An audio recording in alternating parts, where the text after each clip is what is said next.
Got a couple minutes while I'm waiting to pick my daughter up. So, thought I'd do a quick Bitcoin video. It's Bitcoin, y'all. Hope everybody's been doing well this holiday season. Happy holidays to you and your family.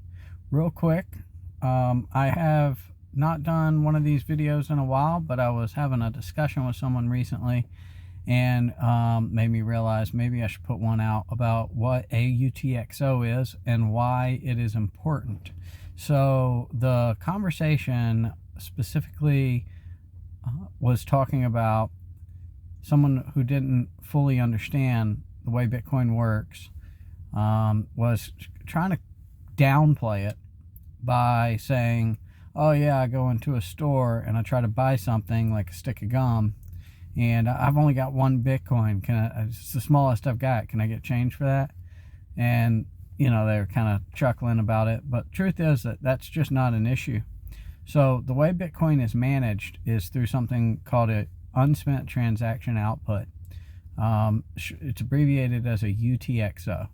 And the easiest way to understand what a UTXO is to use an analogy with cash, because we all understand cash. So if you take cash, say you take a $10 bill and you pull that out of the bank account, and you get one $10 bill and you put it in a piggy bank at home, and you want to spend that $10 bill, then when you go to the store, you give them the $10 bill and they give you back change for that in the item that you purchased. You can't take $4 out of your piggy bank. You have to take the full $10 out in order to spend it. And that's the same way that Bitcoin works. So if you go on Bitcoin and if you go on a Bitcoin exchange and you buy some Bitcoin and then you transfer it over to a wallet, you've now transferred over that amount of Bitcoin into your wallet. Is like putting that amount of cash into a piggy bank. And that's called a UTXO, unspent transaction output. Now,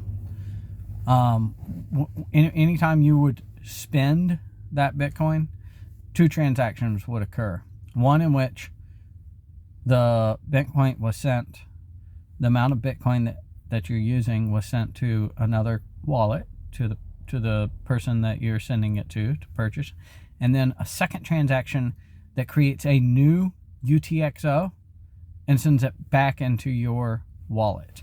And so it's the same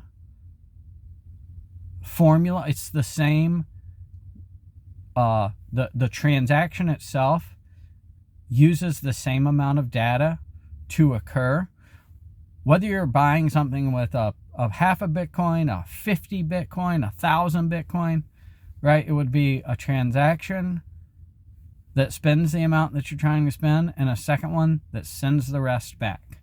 And so it's divisible, highly divisible that way. And there's no issue buying something inexpensive with a large amount. There would never be a case like with cash that you go into a store and you pay for something with 100 and they're like, yeah, sorry, we don't have the change for that. That problem is actually completely wiped away with Bitcoin. And you never run into that issue. Since we're talking about UTXOs, there are fees generated on the Bitcoin network, and those fees are generated based on the weight of the data, not the value of the transaction. So let's say you're buying something that's $5 and you spend a whole Bitcoin, which today is around 44,000. It's going to pay for the $5 and then send the rest of the Bitcoin back into your wallet.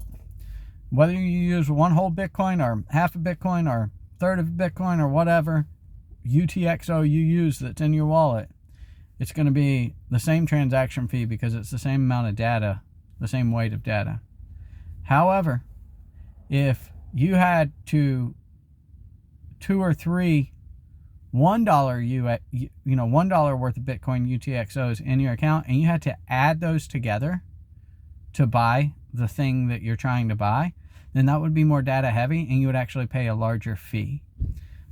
So if you're going to buy Bitcoin and hold it for the long run, you want to try to keep your UTXOs larger than, like, you don't want to necessarily buy $5 worth of Bitcoin and shoot it over to your wallet, because you're setting yourself up for in the future where when you go to spend it, you might end up spending more of a network fee. But that's just something to think about for down the road.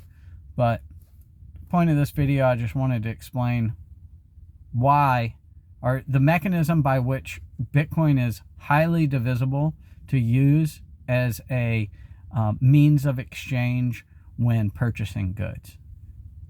Again, hope you're having a good holiday season. Much love, and I will get back to these videos over the winter as my work life takes a lesser load. Thanks for listening.